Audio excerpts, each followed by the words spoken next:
দিল্লি দখলের পর এবার বিজেপির টার্গেট বাংলা। 2019 থেকে বিজেপির জয়ের প্রক্রিয়া শুরু বলে দাবি। 26-এ বাংলা জয়ে কনফিডেন্ট ধর্মেন্দ্র প্রধান। বিজেপির চ্যালেঞ্জে আমল দিতে নারাজ তৃণমূল। 250-র বেশি সিটে জিতবে তৃণমূলই, দাবি কুণাল ঘোষের। बंगाल में हमारी जीत की सिलसिला एक प्रकार से 2019 की लोकसभा से ही शुरू हुई है। 19, 21 और 24 ये 3 चुनाव में भारतीय जनता पार्टी राज्य की प्रमुख विरोधी पार्टी बन चुकी है।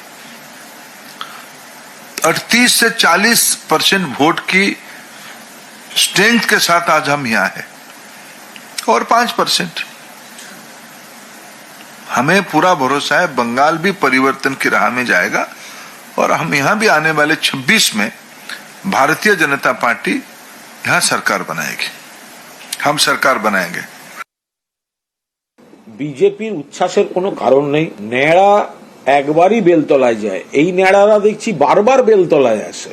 বাংলার মাটিটা অন্য, আপনি দিল্লি টিল্লি কোথায় কি হয়েছে তাদের ব্যাপার, বাংলায় এর কোনো প্রভাব নেই।